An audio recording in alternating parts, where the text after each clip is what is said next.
Hello dear students. അപ്പോൾ ഇന്നത്തെ ക്ലാസ്സിൽ നമ്മൾ മൊഡ്യൂൾ 3-ൻ്റെ ഏറ്റവും ലാസ്റ്റത്തെ ലെക്ചറാണ് ഡിസ്കസ് ചെയ്യുന്നത്. ഓക്കെ, അപ്പോൾ നമുക്ക് സ്റ്റാർട്ട് ചെയ്യാം. അപ്പം നമ്മുടെ ഈ സിലബസിൽ നമ്മൾ ഓൾമോസ്റ്റ് എല്ലാ പോർഷനും ഡിസ്കസ് ചെയ്ത് കഴിഞ്ഞു. ഇനിയിപ്പോൾ നമുക്ക് പഠിക്കാനുള്ളത് ലാസ്റ്റ് കൊടുത്തിരിക്കുന്ന സെഡിമെൻറ്റേഷൻ ടാങ്ക് കണ്ടില്ലേ. അപ്പോൾ സെഡിമെൻറ്റേഷൻ ടാങ്കിൻ്റെ ഒരു ഇൻട്രഡക്ഷൻ നമ്മൾ കഴിഞ്ഞ ക്ലാസ്സിലെ ലെക്ചറിൻ്റെ ലാസ്റ്റ് പഠിച്ചിരുന്നു. ഇനി അതിൻ്റെ ബാക്കി ഡിസൈൻ പോയിന്റ് ഓഫ് വ്യൂയിലോട്ട് ചെല്ലുമ്പോൾ എങ്ങനെയാണെന്നുള്ളതും പിന്നെ ഒന്ന് രണ്ട് ഡിസൈൻ പ്രോബ്ലം ചെയ്യുന്നത് എങ്ങനെയാണെന്ന് നോക്കാം. ഓക്കെ, അപ്പം ഡിസൈൻ ഓഫ് സെഡിമെൻറ്റേഷൻ ടാങ്ക് ആണ് നമുക്കിനി നോക്കാനുള്ളത്. Consider a horizontally flowing rectangular tank as shown in figure. Okay, അപ്പം ഈ ഒരു ഫിഗറിൽ കാണിച്ചിരിക്കുന്ന പോലെ ഒരു ടാങ്ക് നിങ്ങൾ കൺസിഡർ ചെയ്യാം. ഓക്കെ, ഹൊറിസോണ്ടലായിട്ട് ഫ്ലോ ചെയ്യാൻ പറ്റുന്ന രീതിയിലുള്ള ഒരു rectangular tank. Let the water containing uniformly distributed sediments enters this tank with a uniform velocity v. Okay, അപ്പോൾ ഒരു കുറച്ച് എമൗണ്ട് ഓഫ് വാട്ടർ ആ ഒരു ടാങ്കിലോട്ട് എൻ്റർ ചെയ്യുവാണ്. അതിനകത്ത് യൂണിഫോംലി ഡിസ്ട്രിബ്യൂട്ടഡ് ആയിട്ട് കുറേ പാർട്ടിക്കിൾസ് ഉണ്ട്. അതേപോലെ അത് മൂവ് ചെയ്യുന്നത് യൂണിഫോം വെലോസിറ്റി വിയിലുമാണെന്ന് പറഞ്ഞിട്ടുണ്ട്. If Q is the discharge entering the basin, the flow velocity is V is given by എന്ന് വെച്ചാൽ ക്യൂ ആണ് ആ ബേസിനിലോട്ട് ആ ടാങ്കിലോട്ട് എൻ്റർ ചെയ്യുന്ന വാട്ടറിന്റെ ഡിസ്ചാർജ് എങ്കിൽ ദെൻ അതിന് ഫ്ലോ വെലോസിറ്റി വി കണ്ടുപിടിക്കാനുള്ള ഇക്വേഷനാണ് പറയുന്നത്. Okay, V equal to Q by B H. എന്താണ് V equal to Q by B H? അത് ജസ്റ്റ് എന്ന് വെച്ചാൽ നമ്മുടെ Q equal to A into V അല്ലേ. അതിൽ നിന്ന് വി എന്ന് പറയുന്നത് എന്താണ്? ക്യൂ ബൈ എ അല്ലേ. ഇവിടെ എന്താ ടാങ്കിന്റെ ആ ഒരു ഡയമെൻഷൻസ് വെച്ചിട്ട് തന്നെ ആ എനെ കാണിച്ചിരിക്കുവാണ് ബി ഇൻറ്റു എച്ച് എന്നുള്ളത്. ബി എന്ന് പറയുന്നത് വിഡ്ത്ത് ഓഫ് ദി ടാങ്കും എച്ച് എന്ന് പറയുന്നത് depth of water in the ടാങ്കും ആണ്. ഓക്കെ, അപ്പം ഡെപ്ത് എന്ന് ഈ ഒരു ഫിഗറിൽ കാണിച്ചിരിക്കുന്നത് ഈ ഒരു ഇത്രയും ഡിസ്റ്റൻസ് ആണ് കേട്ടോ. ഈ എ തൊട്ട് ഈ ബി വരെയുള്ള ഡിസ്റ്റൻസ് ക്യാപിറ്റൽ എച്ച്. ഓക്കെ, പിന്നെ വിഡ്ത്ത് എന്ന് കാണിച്ചിരിക്കുന്നത് നമുക്ക് ഈ ഫിഗറിൽ കാണിച്ചിട്ടില്ല. ബി എന്ന് പറയുന്നത് എന്താണ്? അതിന്റെ വിഡ്ത്ത് ആണ്, ടാങ്കിന്റെ വിഡ്ത്ത്. ലെന്ത് ഈ ടാങ്കിന്റെ കാണിച്ചിട്ടുണ്ട് ഇതേ ഇവിടം വരെ. ഓക്കെ, അങ്ങനെയാണെങ്കിൽ let us consider a discrete particle which enters the tank at the top of the basin at point A at full height h from the bottom. Okay, അപ്പോൾ ഈ ഒരു ടാങ്കിനകത്തെ ഇതൊരു സെഡിമെന്റേഷൻ ടാങ്ക് ആണെന്ന് വിചാരിക്കാം കേട്ടോ. അപ്പോൾ ഇത് ഈ ഒരു പോർഷൻ ഇൻലെറ്റ് സോൺ, വെള്ളം കയറി വരുന്നത്. ഓക്കെ, പിന്നെ ഈ ഒരു പോർഷൻ എന്ന് പറയുമ്പോൾ സെറ്റിലിംഗ് സോൺ. ഇവിടെ ഈ ഒരു പോർഷൻ കൊണ്ടാണ് സെറ്റിൽ ആകുന്നത്, താഴോട്ട് വരുന്നത്. ഈ പോർഷൻ എന്ന് പറയുന്നത് സ്ലഡ്ജ് സോൺ എന്ന് വെച്ചാൽ അടിഞ്ഞടിഞ്ഞ് വരുന്ന സെറ്റിൽ ആകുന്ന പോർഷൻ. പിന്നെ ഈ ഒരു പോർഷൻ എന്ന് പറയുന്നത് ഔട്ട്ലെറ്റ് സോൺ എന്ന് വെച്ചാൽ വാട്ടർ ഇവിടുന്ന് പിന്നെ താഴെ ഇവിടുന്ന് ഒരു പൈപ്പ് അങ്ങോട്ട് കൊടുക്കുകയാണെങ്കിൽ വാട്ടർ പിന്നെ ഇവിടുന്ന് പുറത്തോട്ട് പോകും. Okay, outlet zone. അങ്ങനെയാണെങ്കിൽ നമ്മൾ കൺസിഡർ ചെയ്യുവാണ് let us consider discrete particle. അപ്പോൾ ഈ ഒരു ടാങ്കിന്റെ ടോപ്പിൽ നിന്ന് എച്ച് ഡിസ്റ്റൻസ് മാറി ഏറ്റവും ടോപ്പിൽ നിന്ന് ഒരു പാർട്ടിക്കിൾ ഈ ഒരു ടാങ്കിനകത്തോട്ട് എൻ്റർ ചെയ്യുകയെന്ന് കൺസിഡർ ചെയ്യുക. ഓക്കെ, അങ്ങനെയാണെങ്കിൽ such a particle will have a horizontal velocity V and downward vertical velocity V S അല്ലേ. കാര്യം ഇവിടെ നിന്ന് ഇപ്പോൾ എ എന്ന പോയിന്റിൽ നിന്ന് ഒരു പാർട്ടിക്കിൾ അകത്തോട്ട് കയറി. ഓക്കെ, അങ്ങനെ കയറുന്ന ഒരു പാർട്ടിക്കിളിന് രണ്ട് രീതിയിൽ അതിനകത്ത് അതിന്റെ മേളിൽ ഒരു വെലോസിറ്റി ഉണ്ട്. എങ്ങനെയാണെന്ന് വെച്ചാൽ ഒരു ഹൊറിസോണ്ടൽ വെലോസിറ്റി വി കാണും, അതേപോലെ താഴോട്ട് അതിനൊരു വെർട്ടിക്കൽ വെലോസിറ്റി വി എസും കാണും. ഓക്കെ, ഇങ്ങോട്ടൊരു വി എന്ന വെലോസിറ്റിയും താഴോട്ടൊരു വി എസ് എന്ന വെലോസിറ്റിയും കാണും. Okay, its resultant path is given by vector sum of its flow velocity and settling velocity. Okay, അപ്പോൾ അതിന്റെ റിസൾട്ടന്റ് പാത്ത് കാണിക്കുന്നത് ഈ പറഞ്ഞ വിയുടെയും വി എസിന്റെയും വെക്ടർ സമ്മിൽ നിന്നാണ് നമുക്ക് അതിന്റെ റിസൾട്ടന്റ് പാത്ത് കിട്ടുന്നത്. ഓക്കെ, അപ്പോൾ ഇവിടുന്ന് എൻ്റർ ചെയ്യുന്ന ഒരു പാർട്ടിക്കിളിന് രണ്ട് സൈഡിലോട്ടും എന്ന് വെച്ചാൽ താഴോട്ട് വെർട്ടിക്കൽ വെലോസിറ്റിയും കാണും. വെർട്ടിക്കൽ വെലോസിറ്റി ആയ സെറ്റിലിംഗ് താഴോട്ടാണല്ലോ ആ വെലോസിറ്റി പോകുന്നത്. സെറ്റിലിംഗ് വെലോസിറ്റി ഉണ്ട്, പിന്നെ ഹൊറിസോണ്ടൽ ആയിട്ടുള്ള വെലോസിറ്റി വിയും ഉണ്ട്. അപ്പോൾ അതിന്റെ റിസൾട്ടന്റ് പാത്താണ് ഈ കാണിച്ചിരിക്കുന്നത്. ഓക്കെ, അപ്പം നമ്മൾ പറയുന്നത് ഇങ്ങനെ എൻ്റർ ചെയ്യുന്ന ഒരു പാർട്ടിക്കലിന് എന്താണ് സൈഡിലോട്ടുള്ള ഹൊറിസോണ്ടൽ ഫ്ലോയും ഉണ്ട്, താഴോട്ട് അതിന് സെറ്റിൽ ആകാനുള്ള ഒരു ടെൻഡൻസി കൊടുക്കുന്ന ഒരു വെലോസിറ്റി ഉണ്ട്. ഓക്കെ, അത് പതുക്കെ ആ ഒരു സെറ്റിലിംഗ് വെലോസിറ്റി ഈ പറഞ്ഞ എന്താണ് ഹൊറിസോണ്ടൽ വെലോസിറ്റിക്കാളും കൂടുതലാണെങ്കിൽ പാർട്ടിക്കൽ താഴെ സ്ലഡ്ജ് സോണിൽ വന്ന് അടിയും. ഓക്കെ, അപ്പം അതിന്റെ റിസൾട്ടന്റ് പാത്താണ് ഇങ്ങനെയാണ് കൊടുത്തിരിക്കുന്നത്. Okay, if this particles has to settle down in the tanks, this resultant must be in extreme case move along the line AC so that particle just touches the tank before reaching the outlet zone. Okay, അപ്പം ഇങ്ങനത്തെ ഒരു കേസിൽ പാർട്ടിക്കിൾസിന് സെറ്റിൽ ആകണമെങ്കിൽ ആ particles move ചെയ്യേണ്ട resultant എന്ന് പറയുന്നത് ഈ എ സിക്ക് അലോങ് ആണെങ്കിൽ പാർട്ടിക്കിൾസ് ഈ ഔട്ടർ സോണിന് മുന്നേ ഇടയ്ക്ക് ഒന്ന് നമുക്ക് ഈ ഔട്ട്ലെറ്റ് സോണിൽ അല്ലെങ്കിൽ സ്ലഡ്ജ് സോണിൽ അതിന് വന്ന് ഒന്ന് ടച്ച് ചെയ്യാനും സെറ്റിലിംഗ് പാർട്ടിക്കിൾ ആണെങ്കിൽ അത് സെറ്റിൽ ആകാനും ചാൻസ് ഉണ്ട്. Okay, if this particle entering at the top of the tank is so removed, അപ്പൊ അങ്ങനെ എൻ്റർ ചെയ്യുന്ന പാർട്ടിക്കിൾസ് നമുക്ക് ഇങ്ങനെ റിമൂവ് ചെയ്യാൻ പറ്റുമെങ്കിൽ all particles with the same velocity will be removed even if they enter the tank at a lesser height, as trajectory will bring them down to the bottom somewhere between B and C. എന്ന് വെച്ചാൽ ഇപ്പൊ നമ്മൾ പറഞ്ഞല്ലോ, ഈ എയിൽ നിന്ന് കയറുന്ന ഒരു പാർട്ടിക്കൽ അതിന്റെ വെലോസിറ്റി വിയും സെറ്റിലിംഗ് വെലോസിറ്റി വി എസും ആണെങ്കിൽ അത് പതുക്കെ സ്ലഡ്ജ് സോണിൽ വന്ന് ടച്ച് ചെയ്യും. ഔട്ട്ലെറ്റ് സോണിൽ എത്തിട്ട് മുന്നേ അതിനെ നമുക്ക് സെറ്റിൽ ആക്കാൻ പറ്റുമെന്ന് പറഞ്ഞു. അപ്പം ഈ ഒരു സെയിം കേസ് തന്നെ നേരത്തത് ഏറ്റവും ടോപ്പിൽ നിന്നായിരുന്നു, എച്ച് എന്ന ഹൈറ്റിൽ നിന്നാണ്. ഇപ്പൊ അത്രയും ഹൈറ്റ് ഇല്ലെങ്കിൽ പോലും താഴേന്ന് സ്മോൾ എച്ച് ഹൈറ്റേ ഉള്ളെങ്കിൽ പോലും ഈ പറഞ്ഞ രീതിയിലാണ്, എന്ന് വെച്ചാൽ ബി എന്ന വെലോസിറ്റിയും ബി എസ് എന്ന സെറ്റിലിംഗ് വെലോസിറ്റി ഉണ്ടെങ്കിൽ ആ പാർട്ടിക്കലിനെ നമുക്ക് വേണമെങ്കിൽ സെറ്റിൽ ചെയ്യാൻ പറ്റും, ഈ ഒരു സെയിം പൊസിഷനിൽ എത്തിക്കാൻ പറ്റും, സി എന്ന പൊസിഷനിൽ എത്തിക്കാൻ പറ്റും. Okay, considering the extreme slope case of slope vector from A to C, the geometry of the basin. Okay, അപ്പൊ നമ്മൾ ഇപ്പൊ ഈ പറഞ്ഞ ആ ഒരു സ്ലോപ്പില്ലേ, എ ടു സി എന്ന് പറഞ്ഞാൽ ആ റിസൾട്ടന്റ് സ്ലോപ്പും അതേപോലെ തന്നെ ആ ഒരു ടാങ്കിന്റെ ജോമെട്രി ഒക്കെ വെച്ചിട്ട് നമുക്കൊരു ഇക്വേഷൻ പറയാം. എന്താണ്? V by V S equal to L by H. Okay, ഈ V by V S equal to L by H. അത് നിങ്ങൾ ജസ്റ്റ് ഇങ്ങനെ ഓർത്താൽ മതി. ഈ വി ഉണ്ടല്ലോ, വി ബൈ വി എസ്. അപ്പം ഇങ്ങോട്ട് പറയുന്ന ഏതെങ്കിലും ഒരു ഡയമെൻഷനും വേണം, അല്ല ഇങ്ങനെ വരുന്ന ഒരു ഡയമെൻഷൻ. അപ്പൊ എൽ ആണല്ലോ ആ ഡയമെൻഷൻ. ഇനി വി എസ് എന്ന് പറയുന്നത് താഴോട്ടാണല്ലോ, അപ്പൊ ആ ഒരു ഡയമെൻഷൻ നമുക്ക് ടാങ്കിലുള്ളത് ഏതാണ്? എച്ച് ആണ് അല്ലേ. അപ്പൊ അത്രേ ഉള്ളൂ, V by V S equal to L by H. അങ്ങനെ ഒരു ഇക്വേഷൻ നമ്മൾ എഴുതി. ഓക്കെ, ഇതിൽ നമുക്ക് വി എസ് ഈക്വൽ ടു എഴുതാലോ. V S equal to V into H by L എന്ന് എഴുതാം. ഓക്കെ, നമ്മൾ തൊട്ട് മുന്നേ ഫ്ലോ വെലോസിറ്റി വി എന്ന് പറയുന്നത് ക്യൂ ബൈ ബി എച്ച് നമ്മൾ ഏറ്റവും മുന്നേ പറഞ്ഞിരുന്നു. ക്യൂ ബൈ ബി എച്ച്, ഈ എച്ച് വെച്ചും ക്യാൻസൽ ആയത്, ബാക്കി ക്യൂ ബൈ ബി എൽ എന്ന് എഴുതാം. ഓക്കെ, ബി ഇൻറ്റു എൽ എന്ന് വെച്ചാൽ എന്താണ്? ബെർത്ത് ഇൻറ്റു ലെന്ത് എന്ന് വെച്ചാലും അവിടുത്തെ സർഫസ് ഏരിയ ആണ് അല്ലേ ടാങ്കിന്റെ. അപ്പം അതെന്ന് പറയുന്നത് എ എസ് ആണ്, എന്ന് വെച്ചാൽ surface area of tank B into L ആണ്. ഓക്കെ, ഇനി നമുക്കറിയാം ക്യൂ ബൈ എ എസ് എന്ന് വെച്ചാൽ ജസ്റ്റ് എന്താണ്? അവിടുത്തെ ഓവർഫ്ലോ റേറ്റ് തന്നെയാണ്, അല്ലെങ്കിൽ വി നോട്ട് ആണ്. ഓക്കെ, നമ്മുടെ discharge divide by surface area of the tank എന്ന് വെച്ചാൽ ജസ്റ്റ് ഓവർഫ്ലോ റേറ്റ് എന്നൊരു ടേമും കൂടെയാണ്. ഓക്കെ, അപ്പൊ വി നോട്ട് എന്ന് വെച്ചാൽ നമ്മൾ ഡിനോട്ട് ചെയ്യുന്നത്. ഓക്കെ, അപ്പം ദസ് ഈ പറഞ്ഞ സർഫസ് ഓവർഫ്ലോ റേറ്റ് നമുക്ക് SOR എന്ന് പറയാം. Surface overflow rate can be set to be representing the slowly settling particles which are 100% removed. Okay, അപ്പം ഈ വി നോട്ട് അല്ലെങ്കിൽ സർഫസ് ഓവർഫ്ലോ റേറ്റ് എന്ന് വെച്ചാലും ഈ VS തന്നെയാണ് എന്നാണ് പറഞ്ഞു വരുന്നത്. റെപ്രസെന്റേറ്റ് ചെയ്യുന്നുണ്ട്, വി നോട്ട് എന്ന് പറഞ്ഞാൽ VS നെ റെപ്രസെന്റേറ്റ് ചെയ്യുന്നുണ്ടെന്ന് പറഞ്ഞു. Okay, if VS is less than V naught, then particle entering at the top of the tank would not reach the bottom of the tank and gone out in the outlet zone as shown by its resultant vector AE. എന്ന് വെച്ചാല് ഈ കാര്യമാണ്, ഇങ്ങനെ അങ്ങായി പോകുന്നു. എന്ന് വെച്ചാൽ ഈ പറഞ്ഞ നമ്മൾ പറയുന്ന താഴോട്ടുള്ള VSന്റെ വാല്യൂ അവിടുത്തെ വി നോട്ട് എന്ന വാല്യൂവിനേക്കാളും ചെറുതാണെങ്കിൽ എന്താണ്? പാർട്ടിക്കൽ സെറ്റിൽ ആകത്തില്ല. അപ്പൊ അത് ജസ്റ്റ് ഇങ്ങനെ ഒരു പാത്തിലൂടെ ഈ എന്ന പൊസിഷൻ എത്തുകയും പിന്നെ അവിടെ നിന്ന് ഔട്ടർ സോണിൽ നിന്ന് വെള്ളം അങ്ങ് ഡിസ്ചാർജ് ആവുകയും ചെയ്യും. സെറ്റിൽമെന്റ് നടക്കത്തില്ല.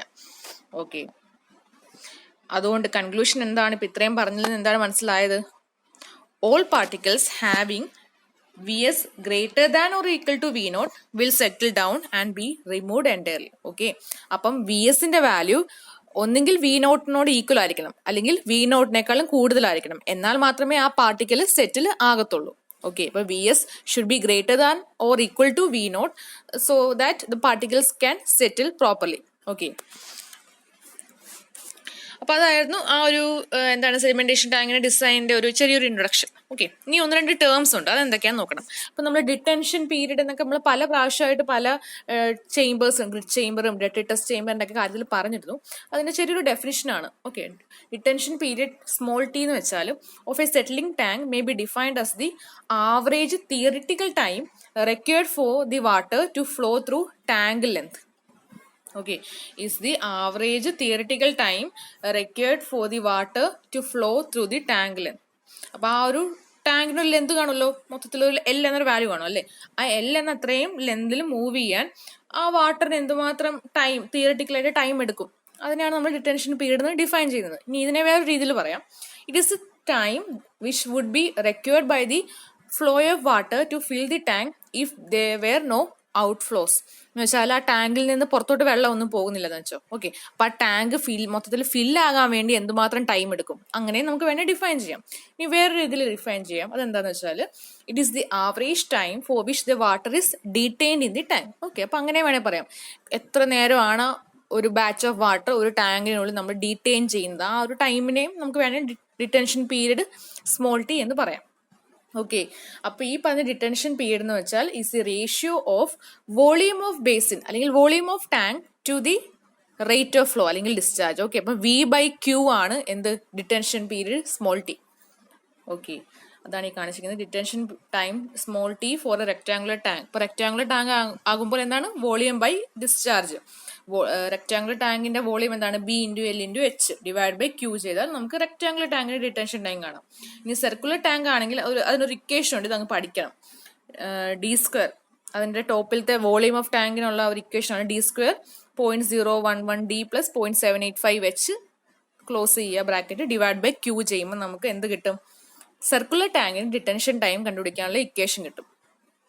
H എന്ന് പറഞ്ഞാൽ വെർട്ടിക്കൽ ഡെപ്ത് ആണ്. ഓക്കെ, അല്ലെങ്കിൽ സൈഡിന്റെ വാട്ടർ ഡെപ്ത് ആണ്. സ്മോൾ d എന്ന് പറഞ്ഞാൽ ഡയമീറ്റർ ഓഫ് ദി ടാങ്കും ആണ്. ഓക്കെ, ഇപ്പൊ അതാണ് സർക്കുലർ ടാങ്കിന്റെ ഇക്വേഷൻ. മറ്റേത് റെക്ടാങ്കുലർ ടാങ്കിന്റെ ഇക്വേഷൻ. ജസ്റ്റ് ചുമ്മാ വോളിയം ഡിവൈഡ് ബൈ Q ചെയ്താൽ മതി. അത്ര വലിയ പഠിക്കാൻ മാത്രമൊന്നുമില്ല ഇക്വേഷൻ. സർക്കുലർ ടാങ്കിന്റെ ഇക്വേഷൻ ഒന്ന് പഠിച്ചു വെക്കുക. ഓക്കെ, അപ്പൊ അതായിരുന്നു ഡിറ്റൻഷൻ പീരീഡ്. ഇനി in actual practice, certain amount of short circuiting always exists, and therefore the average time for which a batch of water takes in passing through a settling tank called flowing through period is always less than the detention period, which is corresponding theoretical time. Okay, അപ്പം പക്ഷെ നമ്മൾ പറഞ്ഞല്ലോ ഈ പറഞ്ഞ detention period എന്ന് പറയുന്നത് മൊത്തത്തിൽ ആ ഒരു ബാച്ച് ഓഫ് വാട്ടർ അതിനുള്ളിൽ കൂടെ എത്ര ടൈം എടുത്താണ് ഫ്ലോ ചെയ്യുന്നത് എന്നൊക്കെയാണ് നമ്മൾ പറഞ്ഞല്ലോ ഡിറ്റൻഷൻ പീരീഡിനെ. പക്ഷെ അത് ശരിക്കും പറഞ്ഞാൽ തിയറിറ്റിക്കൽ ആയിട്ടുള്ള ഒരു ഡെഫിനിഷനാണ്, അല്ലെങ്കിൽ തിയറിറ്റിക്കൽ ആയിട്ടുള്ള ഒരു ടൈം പീരീഡ് ആണ്. പക്ഷെ ആക്ച്വൽ കേസ് വരുമ്പോൾ ടാങ്കിനുള്ളിൽ പല പ്രശ്നങ്ങളും കാരണം അത്രയും ടൈം എടുക്കത്തില്ല, അല്ലെങ്കിൽ ഷോർട്ട് സർക്യൂട്ടിങ് ഉണ്ടാകുന്നത് കൊണ്ട് എന്താണ് ടൈമിലൊരു റിഡക്ഷൻ ഉണ്ടാകും. ആ ശരിക്കുമുള്ള ആക്ച്വൽ ടൈമിന് നമ്മൾ പറയുന്നത് ഫ്ലോയിങ് ത്രൂ പീരീഡ് എന്ന ടേം ആണ്. ഓക്കെ, അതെപ്പോഴും ഡിറ്റൻഷൻ പീരീഡിനേക്കാളും കുറവായിരിക്കും. ഓക്കെ, അതാണ് ഫ്ലോയിങ് ത്രൂ പീരീഡ്. ഇനിയും ഈ പറഞ്ഞ ഫ്ലോയിങ് ത്രൂ പീരീഡിന്റെയും ഡിറ്റൻഷൻ പീരീഡിന്റെയും റേഷ്യോനെ നമുക്ക് എന്ത് പറയാം, displacement efficiency. Displacement efficiency equal to flowing through period divide by detention period ആണ്. അതിന്റെ നോർമൽ വാല്യൂ ആണ് കൊടുത്തിരിക്കുന്നത്. 0.25 to 0.50 ഒക്കെ വരെ വേരി ചെയ്യും. ഇനി നമുക്കിനി ഡിസൈൻ ഡീറ്റെയിൽസിലോട്ട് പോകാം. സെഡിമെന്റേഷൻ ടാങ്കിൻ്റെത് എനിക്ക് തോന്നുന്നു നിങ്ങൾ എൻവയോൺമെന്റ് എഞ്ചിനീയറിംഗ് 1 സാധാ വാട്ടറിന്റെ ട്രീറ്റ്മെന്റിന് യൂസ് ചെയ്യുന്ന സെഡിമെന്റേഷൻ ടാങ്കിന്റെ ഒക്കെ ഓരോ വാല്യൂസ് അസ്യൂം ചെയ്യേണ്ട വാല്യൂസ് ഒക്കെ പഠിച്ചിട്ടുണ്ടായിരുന്നു തോന്നുന്നു അല്ലേ. ഇനിയും ഒരു സീവേജിൽ വേണ്ടി വരുന്ന ഒരു സെഡിമെന്റേഷൻ ടാങ്കിന്റെ ലെന്ത് ആണെങ്കിലും അല്ലെങ്കിൽ ബെർത്ത് ആണെങ്കിലും വാല്യൂസ് നമ്മൾ അസ്യൂം ചെയ്യുന്നതിന് വ്യത്യാസമുണ്ട്. ഓക്കെ, അപ്പം ഈ പ്രാവശ്യത്തേക്ക് പുതിയ വാല്യൂസ് ഒക്കെ പഠിക്കണം. ഓക്കെ, അപ്പം ഡിറ്റൻഷൻ പീരീഡിനെ പറ്റി പറഞ്ഞാൽ സെഡിമെന്റേഷൻ ടാങ്ക് ആണെങ്കിൽ മീൻസ് സീവേജ് സെഡിമെന്റേഷൻ ടാങ്കിൽ ഡിറ്റൻഷൻ പീരീഡ് നമ്മൾ 1 to 2 hours കൊടുക്കാറ്. ഓക്കെ, അപ്പം അസ്യൂം ചെയ്യുമ്പോൾ നമ്മൾ 1 അല്ലെങ്കിൽ 2 അല്ലെങ്കിൽ 1.5 hour ഒക്കെ വേണം അസ്യൂം ചെയ്യാൻ പ്രോബ്ലം ചെയ്യുമ്പോൾ.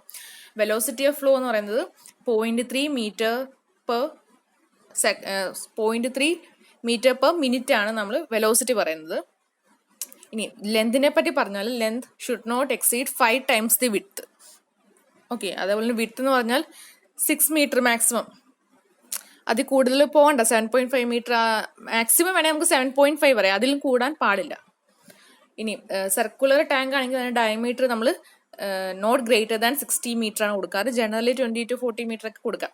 ഇനി എഫക്റ്റീവ് ഡെപ്ത് എന്ന് പറഞ്ഞാൽ എഫക്റ്റീവ് ഡെപ്ത് എന്ന് പറയുമ്പോൾ അതിൽ ഡെപ്ത് എക്സ്ക്ലൂഡിങ് ബോട്ടം സ്ലഡ്ജ് ആണ്. താഴെ നമ്മൾ സ്ലഡ്ജ് ഡെപ്പോസിറ്റ് ചെയ്യാൻ ഒരു പോർഷൻ കൊടുക്കുമല്ലോ അല്ലേ, അത് എക്സ്ക്ലൂഡ് ചെയ്തിട്ടുള്ളതാണ്. അതിന്റെ വാല്യൂ 2.4 തൊട്ട് 3.6 meter വരെയൊക്കെ എടുക്കാം. 3 meter കൂടാൻ പാടില്ല ജനറലി പറയുന്നത്. ഇനി SOR അല്ലെങ്കിൽ സർഫസ് ഓവർഫ്ലോ റേറ്റിനെ പറ്റി പറഞ്ഞിരിക്കുന്നത് പ്ലെയിൻ സെഡിമെന്റേഷൻ ടാങ്ക് ആണെങ്കിൽ അത് 40,000 to 50,000 liters per square meter per day എടുക്കാം. ഇനിയും സെഡിമെന്റേഷൻ ടാങ്ക് വിത്ത് കൊയാഗുലന്റ് ഒഴിച്ചിട്ടുള്ള ഒരു സെഡിമെന്റേഷൻ ടാങ്ക് ആണെങ്കിൽ അതിന്റെ വാല്യൂ 50,000 to 60,000 ആകും. ഇനി സെക്കൻഡറി സെഡിമെന്റേഷൻ ടാങ്ക് ആണെങ്കിൽ എന്ന് വെച്ചാൽ ബയോളജിക്കൽ ട്രീറ്റ്മെന്റ് കഴിഞ്ഞിട്ട് നമ്മൾ യൂസ് ചെയ്യുന്ന ഒരു സെഡിമെന്റേഷൻ ടാങ്ക് ആണെങ്കിൽ അതിന്റെ വാല്യൂ 25,000 to 35,000 വരെയൊക്കെ വേരി ചെയ്യും. ഓക്കെ, ഇനി ജസ്റ്റ് കുറച്ച് കൺസ്ട്രക്ഷണൽ ഡീറ്റെയിൽസിനെ പറ്റി പറയാനാണ്, ജസ്റ്റ് ഒന്ന് അറിഞ്ഞു വെക്കുക. ഓക്കെ, അതിൽ ഫസ്റ്റ് വൺ, നമ്മളൊരു സെഡിമെന്റേഷൻ ടാങ്കിൽ നമ്മൾ ആദ്യമേ ഇൻലെറ്റ് ആൻഡ് ഔട്ട്ലെറ്റ് അറേഞ്ച്മെന്റ് കൊടുക്കും അല്ലേ. എന്തിനാണ് നമ്മൾ കൊടുക്കുന്നത്?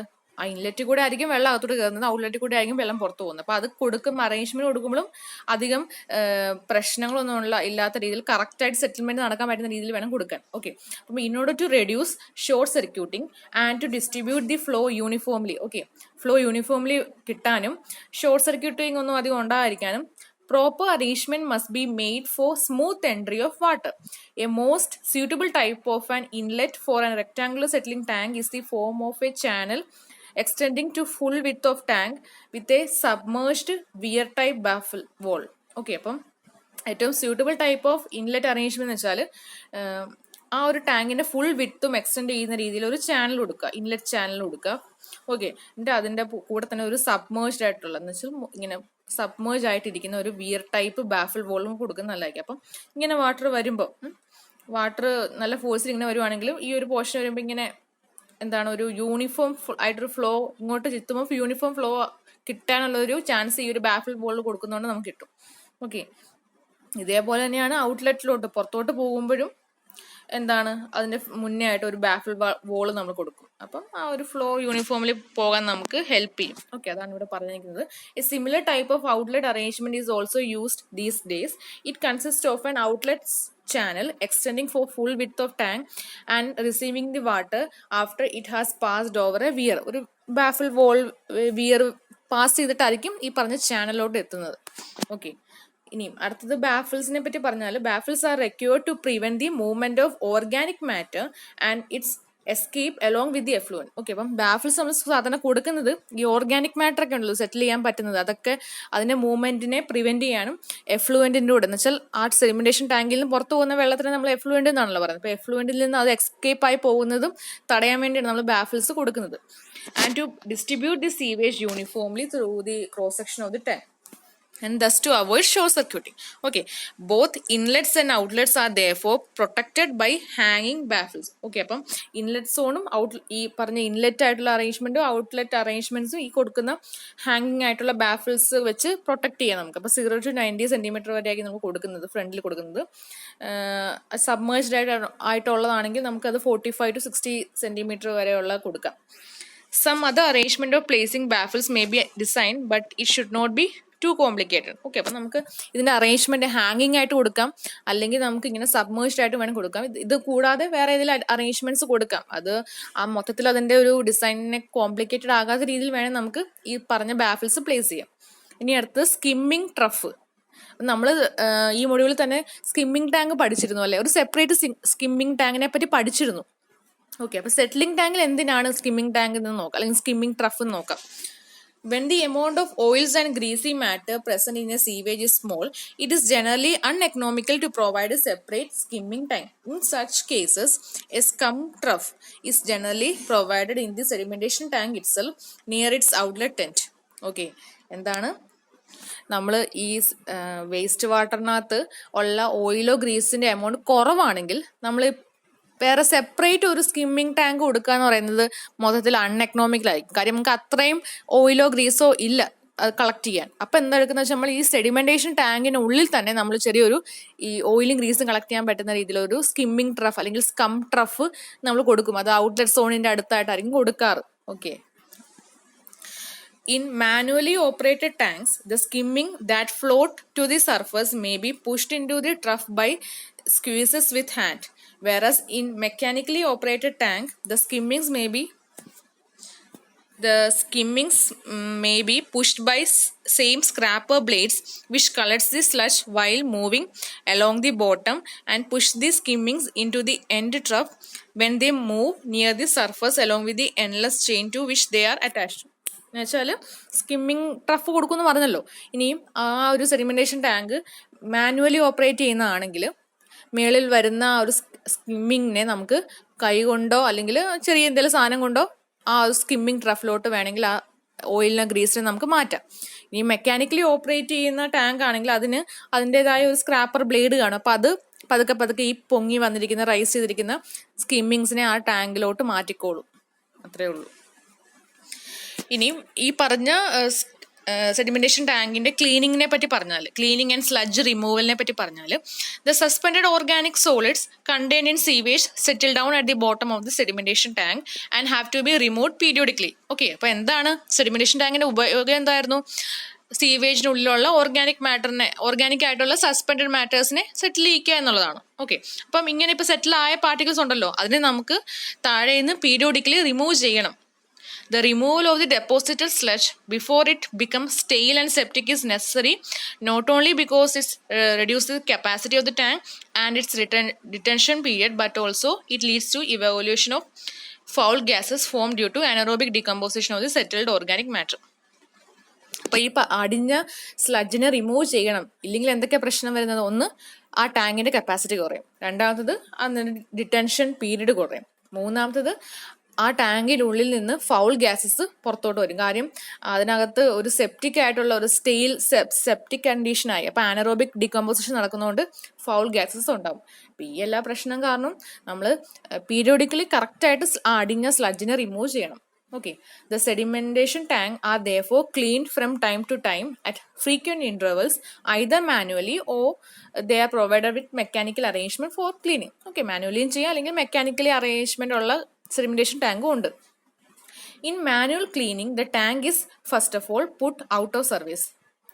ഓക്കെ, അപ്പം നമ്മൾ നേരത്തെ പറഞ്ഞിരുന്നല്ലോ, ഇതേപോലത്തെ കേസ് തന്നെ ഒരു 2 സെഡിമെന്റേഷൻ ടാങ്കെങ്കിലും അറ്റ്ലീസ്റ്റ് വേണം. മാനുവലി ഓപ്പറേറ്റ് ചെയ്യുന്നതാണെങ്കിൽ 2 സെഡിമെന്റേഷൻ ടാങ്ക് ഉണ്ടെങ്കിൽ ഇപ്പം യൂസ് ചെയ്തുകൊണ്ടിരിക്കുന്നത് ഓഫ് ചെയ്യും, അതിൻ്റെ സർവീസ് ഓഫ് ചെയ്യും. എന്നിട്ട് വേണമെങ്കിൽ മറ്റേ ആ ഡ്യൂപ്ലിക്കേറ്റ് ടാങ്ക് വേണമെങ്കിൽ നമുക്ക് യൂസ് ചെയ്യാം. ഓക്കെ, അപ്പം അങ്ങനെ അതിൻ്റെ ഔട്ട് ഓഫ് സർവീസിലോട്ട് എത്തിച്ചു തന്നിട്ട് നമ്മൾ എന്തെടുക്കും?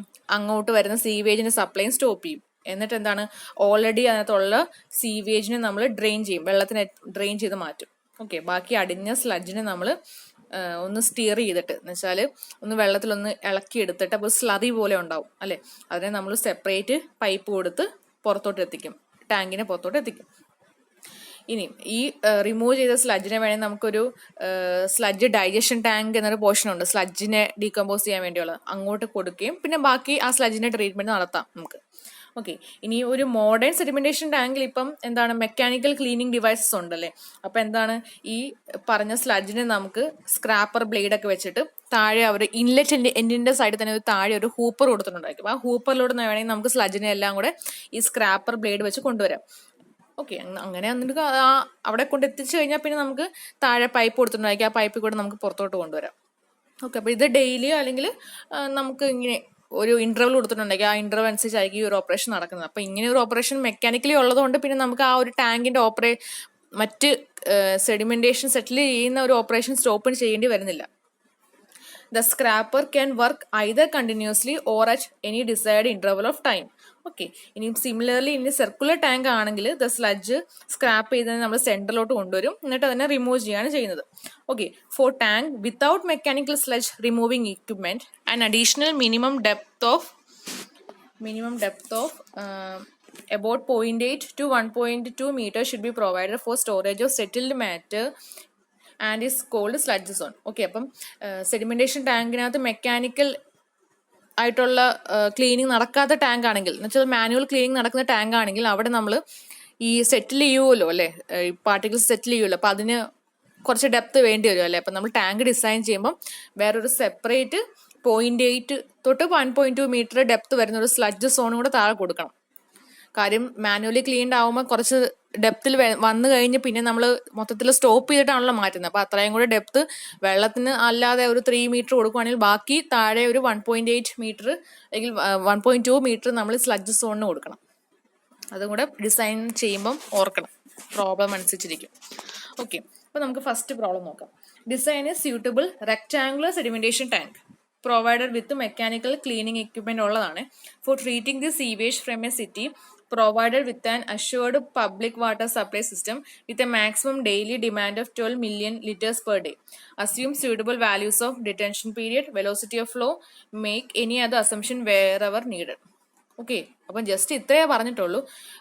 ഒരു റെക്ടാങ്കുലർ സെഡിമെന്റേഷൻ ടാങ്ക് ഡിസൈൻ ചെയ്യാൻ പറഞ്ഞു, അതേപോലെ അത് മെക്കാനിക്കലി ഓപ്പറേറ്റ് ചെയ്യുന്നതാണെന്നും പറഞ്ഞു. പിന്നെ ആ ഒരു സിറ്റിയിലോട്ട് ജസ്റ്റ് വരുന്ന വാട്ടറിന്റെ സപ്ലൈയുടെ വാല്യൂ ഒക്കെ കൊടുത്തിരിക്കുന്നത് കേട്ടോ. 12 മില്യൺ ലിറ്റേഴ്സ് പെർ ഡേ ആണ് അങ്ങോട്ട് വാട്ടർ സപ്ലൈ.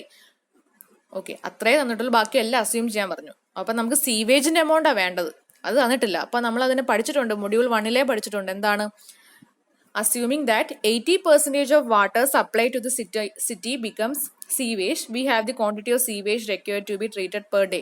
അല്ലേ?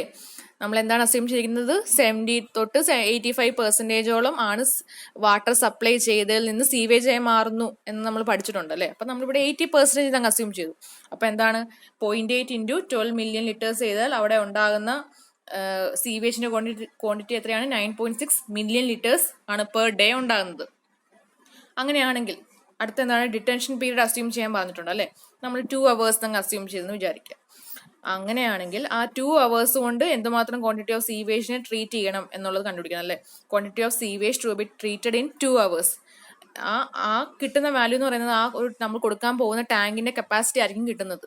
അപ്പൊ അതെങ്ങനെ കണ്ടുപിടിക്കുന്നത്? ഈ പറഞ്ഞ 9.6 മില്യൺ ലിറ്റേഴ്സ് എന്ന് പറഞ്ഞാൽ പെർ ഡേ ആണല്ലേ? അപ്പൊ നമ്മൾ ഡിവൈഡ് ബൈ 24 ചെയ്യുമ്പോൾ 1 മണിക്കൂറിൽ കിട്ടും. 9.6 ഡിവൈഡ് ബൈ 24 ചെയ്യാം. ഇൻറ്റു നമ്മുടെ എത്ര അവർ ഉണ്ട്, ഇൻറ്റു 2 ചെയ്യുമ്പോൾ 0.8 മില്യൺ ലിറ്റേഴ്സ് കിട്ടും. എന്ന് വെച്ചാൽ തന്നെ നമുക്ക് മീറ്റർ ക്യൂബിലാക്കുമ്പോൾ 800 ക്യൂബിക് മീറ്റർ എന്ന് കിട്ടും. ഓക്കെ, അപ്പൊ നമുക്ക് കപ്പാസിറ്റി ഓഫ് ടാങ്ക് വരെ കിട്ടി. ഇനി നമുക്ക് ഫ്ലോ വെലോസിറ്റി അസ്യൂം ചെയ്യാം. 0.3 മീറ്റർ പെർ മിനിറ്റ് എന്ന് കിട്ടി. ഓക്കെ, അങ്ങനെയാണെങ്കിൽ ലെന്ത് കണ്ടുപിടിക്കാമല്ലോ. വെലോസിറ്റി എന്ന് പറയുന്നത് 0.3 ഇൻറ്റു ഡിറ്റൻഷൻ പീരീഡ് എത്ര? 2 hours. 2 ഇൻറ്റു 60 ചെയ്യുമ്പോൾ മിനിറ്റിൽ കിട്ടും. അപ്പൊ 36 മീറ്റർ എന്ന് കിട്ടും. എന്ത്? Length of the tank. Okay, ഇനി cross sectional area of the tank required അത് കണ്ടുപിടിക്കാം നമുക്ക് അല്ലേ? കപ്പാസിറ്റി അറിയാലോ, 800 metre cube divide by length ചെയ്യുമ്പോൾ 22.2 മീറ്റർ സ്ക്വയർ എന്ന് കിട്ടും. എന്ത്? Cross section area of the tank. ഇനി അടുത്തത് assuming the water depth in the tank, അല്ലെങ്കിൽ എഫക്റ്റീവ് ഡെപ്ത് ഓഫ് ടാങ്ക് എന്ന് പറയുന്നത് 3 മീറ്റർ നമ്മൾ അങ്ങ് അസ്യൂം ചെയ്തു. ഓക്കെ, അങ്ങനെയാണെങ്കിൽ വിഡ്ത്ത് ഓഫ് ദി ടാങ്ക് റെക്വേർഡോ? നമുക്ക് ഏരിയ അറിയാം, ഡിവൈഡ് ബൈ ഡെപ്ത് അസ്യൂം ചെയ്തിട്ടുണ്ടല്ലോ. അപ്പൊ നമുക്ക് എന്ത് കിട്ടും? വിഡ്ത്ത് കിട്ടും. 7.4 മീറ്റർ എന്ന് കിട്ടി. ഓക്കെ, ഡിസൈൻ ചെയ്യാന്ന് പറയുന്നത് എന്താണ്? ഡയമെൻഷൻസ് കണ്ടുപിടിക്കാന്നാണ് അല്ലേ? ഇപ്പൊ എല്ലായി, ലെന്ത് കണ്ടുപിടിച്ചു, ഡെപ്ത് നമ്മൾ അസ്യൂം ചെയ്തു, വിഡ്ത്തും കണ്ടുപിടിച്ചു. ഓക്കെ, അപ്പം വാല്യൂസ് വേണ്ടതെല്ലാം നമ്മൾ ഏകദേശം കണ്ടുപിടിച്ചിട്ടുണ്ട്. Since the tank is provided with mechanical cleaning arrangement, no extra space at bottom is required for sludge zone. അല്ലേ? ഇവിടെ മെക്കാനിക്കൽ ഡിവൈസ് ഉണ്ടെന്നൊക്കെ പറഞ്ഞു, അതുകൊണ്ട് പിന്നെ എക്സ്ട്രാ നമ്മൾ സ്ലഡ്ജ് സോണിന് ഒരു ഡെപ്ത് കൊടുക്കണ്ട. ഓക്കെ, ഇനിയിപ്പോൾ എക്സ്ട്രാ എന്താ വേണ്ടത്? മേലൊരു ഫ്രീ ബോർഡ് കൊടുക്കണം അല്ലേ ടാങ്കിന്? 0.5 മീറ്റർ ഫ്രീ ബോർഡ് കൊടുക്കാന്ന് വിചാരിക്കുക. അങ്ങനെയാണെങ്കിൽ ഓവറോൾ ഡെപ്ത് എന്ന് പറയുമ്പോൾ നേരത്തെ അസ്യൂം ചെയ്ത 3 പ്ലസ് ഈ പറഞ്ഞ 0.5 ചെയ്യുമ്പോൾ 3.5 മീറ്റർ എന്ന് കിട്ടും. ഓക്കെ, അപ്പം hence rectangular sedimentation tank with an overall size of 36 meter by 7.4 meter by 3.5 meter can be used. Okay, ഈ കണ്ടുപിടിച്ച വാല്യൂ എന്ന് പറയുന്നത് നമ്മൾ ഡിസൈൻ ക്രൈറ്റീരിയക്കകത്ത് പറഞ്ഞിരുന്നു. ലെന്ത് എന്ന് പറയുന്നത് should not increase 4 to 5 times the width. അത് വെച്ച് നോക്കുമ്പോൾ ഇത് കറക്റ്റ് ആണ്. അതേപോലെ തന്നെ width should not be more than 7.5 metre, അതും കറക്റ്റാണ്. 7.4 വന്നിട്ടുള്ളൂ. അതേപോലെ ഡെപ്ത് എന്ന് പറയുന്നത് 2.4 3.6 മീറ്ററിന്റെ ഇടയ്ക്കായിരിക്കണം. 3.5 മീറ്റർ ഒക്കെ വന്നിട്ടുള്ളൂ. ഓക്കെ, അപ്പം നമ്മൾ ചെയ്തത് കറക്റ്റാണ്. ഇനി ഈ ചെയ്തപ്പോൾ കിട്ടിയ വാല്യൂസ് അല്ലാതെ നമുക്ക് ഓൾട്ടർനേറ്റീവ്ലി നമ്മൾ മറ്റടുത്ത് എന്താണ് ഡെപ്ത് അസ്യൂം ചെയ്തത് അല്ലേ? ഈ ഡെപ്തിന് പകരം വേണമെങ്കിൽ നമുക്ക് സർഫസ് ഓവർഫ്ലോ റേറ്റ് അസ്യൂം ചെയ്തിട്ട് എങ്ങനെ ഡയമെൻഷൻസ് കണ്ടുപിടിക്കാൻ നോക്കാം. നിങ്ങൾ ഇപ്പൊ പറഞ്ഞ രീതിയിൽ ചെയ്താലും മതി. വേണമെങ്കിൽ നമുക്ക് ഡെപ്ത് തന്നെ അസ്യൂം ചെയ്യണം എന്നില്ല. അതിനുള്ള വേറെ റീസൺ കാണിക്കുവാണ്, അവ എങ്ങനെയാണ് ചെയ്യുന്നതെന്ന് പറഞ്ഞിരിക്കുവാണ്.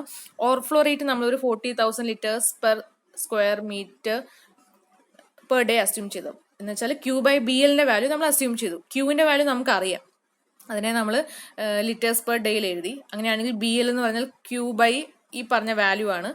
അത് ചെയ്യുമ്പോൾ നമുക്ക് ബി ഇൻറ്റു എൽ കിട്ടി. ഓക്കെ, നമുക്ക് എല്ല് നമ്മൾ തൊട്ട് മുന്നേ നേരത്തെ കണ്ടുപിടിച്ചിട്ടുണ്ട്. അപ്പം ബി എന്ന് പറയുന്നത് 240 by L ചെയ്യുമ്പോൾ 6.7 മീറ്റർ എന്ന് കിട്ടും. ഓക്കെ, ഇനി ഏരിയ നമുക്ക് തൊട്ട് മുന്നേ അറിയാം. അപ്പം ഏരിയ അറിയാമെങ്കിൽ അതേ ഡിവൈഡ് ബൈ ഈ ബി ചെയ്യുമ്പോൾ നമുക്ക് ഡെപ്ത് കിട്ടും. എത്രയാ? 3.3 മീറ്റർ എന്ന് കിട്ടും. ഓക്കെ, അപ്പോൾ ഓൾട്ടർനേറ്റീവിൽ നമുക്ക് വേണമെങ്കിൽ ഡയമെൻഷൻസ് എന്ന് പറയുന്നത് 36 മീറ്റർ ബൈ 6.7 മീറ്റർ വിഡ്ത്ത് മാറും എന്നേ ഉള്ളൂ. പിന്നെ ഡെപ്ത് എന്ന് പറയുന്നത് 3.3 പ്ലസ് 0.5 കൂടെ ചെയ്യേണ്ടി വരും. ഓക്കെ, അപ്പം അങ്ങനെയും വേണേൽ നമുക്ക് ചെയ്യാം. ഈ ഒരു രീതിയിൽ വേണമെങ്കിൽ സർഫസ് ഓവർഫ്ലോ റേറ്റ് അസ്യൂം ചെയ്തിട്ട് വേണമെങ്കിൽ ചെയ്യാം. അതല്ലെങ്കിൽ വേണ്ട ഡെപ്ത് അസ്യൂം ചെയ്തിട്ട് ബാക്കി വിഡ്ത്തും കാര്യങ്ങളൊക്കെ കണ്ടുപിടിച്ച് എക്സ്ട്രാ സ്ലഡ്ജ് സോണിന് ഡെപ്ത് കൊടുക്കണമെങ്കിൽ അത് കൊടുക്കാം. ഇല്ലേൽ എന്താണ് ഫ്രീ ബോർഡ് മാത്രം കൊടുത്താൽ മതി. ഓക്കെ, അപ്പം അങ്ങനെയാണ് ഒരു റെക്ടാംഗുലർ സെഡിമെന്റേഷൻ ടാങ്ക് ഡിസൈൻ ചെയ്താൽ ക്വസ്റ്റ്യൻ വരുന്നത്. ഇനി നമുക്കൊരു സർക്കുലർ ടാങ്ക് ആണെങ്കിലുള്ള ഇക്വേഷൻ നോക്കാം അല്ലേ? Design a circular settling tank unit for a primary treatment of sewage at 12 million liters per day. Okay, ഇപ്പൊ സീവേജിന്റെ വാല്യൂ തന്നിട്ടുണ്ട് സർക്കുലർ സെറ്റിലിംഗ് ടാങ്ക് ഡിസൈൻ ചെയ്യാനാണ് പറഞ്ഞിരിക്കുന്നത്. Assume suitable values of detention period pre assuming that trickling filters are to follow the sedimentation tank and surface loading എല്ലാം assume ചെയ്തെല്ലാം പറഞ്ഞിട്ടുണ്ട്. അപ്പം detention period നമ്മൾ 2 hour അങ്ങ് അസ്യൂം ചെയ്തു. സർഫസ് ഓവർഫ്ലോ റേറ്റ് അല്ലെങ്കിൽ സർഫസ് ലോഡിംഗ് എന്ന് പറയാം, നമ്മൾ 40,000 liters per square meter per day നമ്മൾ അങ്ങ് അസ്യൂം ചെയ്തു. അപ്പോൾ നമുക്ക് quantity of sewage to be treated per 2 hours കൊണ്ട് എന്തുമാത്രം ട്രീറ്റ് ചെയ്യാം? 12 ഡിവൈഡ് ബൈ 24 ഇൻറ്റു 2 ചെയ്യുമ്പോൾ 1 million liters കിട്ടും. അതിന് മീറ്റർ ക്യൂബ് ആക്കുമ്പോൾ 1000 meter cube ആയി. അപ്പം കപ്പാസിറ്റി ഓഫ് ടാങ്ക് ഇപ്പോൾ കിട്ടിയതല്ലേ. അങ്ങനെയാണെങ്കിൽ സർഫസ് ഓവർഫ്ലോ റേറ്റ് എന്ന് വെച്ചാൽ എന്താണ്? Q ബൈ ഏരിയ എന്നല്ലേ. Q ബൈ ഇവിടുത്തെ ഏരിയ എന്ന് π/4 d². അപ്പം സർഫസ് ഓവർഫ്ലോ റേറ്റും അറിയാം, ക്യൂവിൻ്റെ വാല്യൂ അറിയാം. π/4 d², ഡി മാത്രം അറിയാത്തുള്ളൂ. അത് സോൾവ് ചെയ്യുക. അപ്പം നമുക്ക് 19.6 meter എന്ന് കിട്ടും. അപ്പം നമുക്ക് എന്താണ് സർക്കുലർ ടാങ്ക് ഡിസൈൻ ചെയ്യുമ്പോൾ അല്ലെങ്കിൽ എപ്പോഴും നമുക്ക് ഡയമീറ്ററാണ് കിട്ടേണ്ടത്. അപ്പം ഡി കിട്ടി. ഇനി ഡെപ്ത് കണ്ടുപിടിക്കണം അല്ലേ ടാങ്കിൻ്റെ. അപ്പം എഫക്റ്റീവ് ഡെപ്ത് എന്ന് പറയുന്നത് കപ്പാസിറ്റി ഡിവൈഡ് ബൈ ഏരിയ ആണല്ലോ അല്ലേ. വോളിയം ഡിവൈഡ് ബൈ ഏരിയ അല്ലേ ഡെപ്ത്. അത് ചെയ്യുമ്പോൾ എത്ര കിട്ടും? 1000 ഡിവൈഡ് ബൈ π/4 d²ന്റെ വാല്യൂ 19.6 the whole square ചെയ്യുമ്പോൾ നമുക്ക് 3.2 meter എന്ന് കിട്ടും. ഓക്കെ, അപ്പോൾ അതാണ് effective depth. Use a settling tank with 19.6 meter dia and 3.2 meter water depth with free board of extra നമുക്കൊരു 0.3 meter എക്സ്ട്രാ ഡെപ്ത് നമുക്ക് ഫ്രീ ബോർഡിന് കൊടുക്കാം. ഓക്കെ, അപ്പം നമ്മൾ 0.3യോ 0.3യുടെയും 0.5ൻ്റെ ഇടയ്ക്ക് ഒരു വാല്യൂ നമുക്ക് ഫ്രീ ബോർഡായിട്ട് കൊടുക്കാൻ കേട്ടോ. നിങ്ങൾ എപ്പോഴും ഒരു 0.3 കൊടുക്കുന്നതായിരിക്കും നല്ലത്. അല്ലെങ്കിൽ ചിലപ്പം നമ്മുടെ ഒരു അസ്യൂം ചെയ്യുന്ന വാല്യൂ ഉണ്ടല്ലോ 2.4ൻ്റെയും 3.6ൻ്റെ ഇടയ്ക്ക് നിൽക്കണം എന്നുള്ള ഡെപ്തിൻ്റെ വാല്യൂ. ചിലപ്പോൾ അത് കൂടാൻ ചാൻസ് ഉണ്ട്. അപ്പം നിങ്ങൾ ഡിസൈൻ ചെയ്യുമ്പോൾ ഫ്രീ ബോർഡ് ഒരു 0.3 കൊടുത്താൽ മതി. ഓക്കെ, തൊട്ട് മുന്നത്തെ ക്വസ്റ്റൻ അത് 0.5 കൊടുത്തു. അതിൻ്റെ ആവശ്യമില്ല, 0.3 കൊടുത്താലും മതി. ഓക്കെ, പിന്നെ അപ്പം ഇങ്ങനെയാണ് ഈ ഒരു പ്രോബ്ലം ചെയ്യുന്നത്. അപ്പം നമുക്ക് ചിലപ്പം പലർക്കും ചെയ്യുമ്പം ഈ കിട്ടുന്ന എല്ലിൻ്റെ വാല്യൂലും ഡെപ്തിൻ്റെ വാല്യൂലൊക്കെ ഒരു വ്യത്യാസം വരും. കാര്യം നമ്മൾ അസ്യൂം ചെയ്യുന്നതിലൊക്കെ ഉള്ള വ്യത്യാസം കാരണം. ഇപ്പോൾ ചിലവർ ഇപ്പോൾ ഇവിടെ ഒരു 1 hour അസ്യൂം ചെയ്തതെങ്കിൽ ഈ പറയുന്നതെല്ലാം മാറും അല്ലേ. അതേപോലെ 40 liters പെറിന് പകരം ചിലപ്പോൾ ഒരു 50,000 ആണെങ്കിൽ അസ്യൂം ചെയ്യുന്നെങ്കിൽ അവിടെയും വ്യത്യാസം വരും. അപ്പം നമ്മൾ ചെയ്യുന്ന സ്റ്റെപ്പ് എല്ലാം കറക്റ്റ് ആണോ എന്നാണ് അവർ നോക്കുന്നത്. പ്ലസ് നമ്മൾ എടുക്കേണ്ട വാല്യൂ ഉണ്ട് എന്ന് വെച്ചാൽ ചില കേസിൽ 2 hour എടുക്കാൻ പറ്റത്തുള്ളൂ, 2 hour കൂടെ പോകാൻ പറ്റത്തില്ല. അതേപോലെ തന്നെ ഓരോന്ന് അസ്യൂം ചെയ്യുമ്പോൾ ഇതിനുള്ളിൽ തന്നെ അസ്യൂം ചെയ്യേണ്ടി വരും.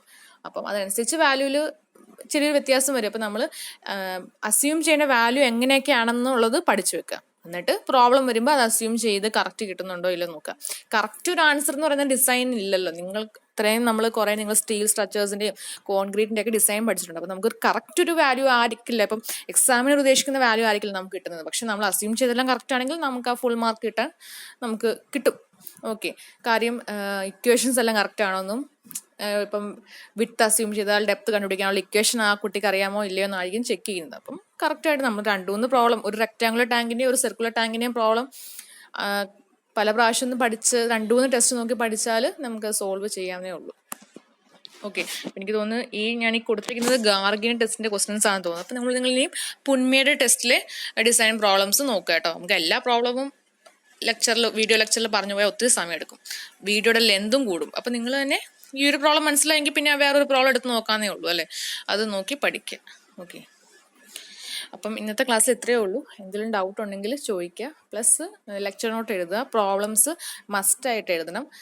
അതേപോലെ തന്നെ ഡിസൈൻ കണ്ടീഷൻസും ആ ഒരു അസ്യൂം ചെയ്യുന്ന വാല്യൂസ് അതൊക്കെ മസ്റ്റായിട്ട് എഴുതുക. ഓക്കെ, ബാക്കി കാര്യങ്ങൾ എഴുതിയില്ലെങ്കിൽ പോലും ബാക്കി ഈ പ്രോബ്ലംസും ഡിസൈൻ കണ്ടീഷൻസ് എല്ലാം ഒന്ന് വൃത്തിക്ക് എഴുതിയിട്ട് അപ്ലോഡ് ചെയ്യുക. 10 മണിക്കുള്ളിൽ അപ്ലോഡ് ചെയ്യുന്ന ആളാണ്.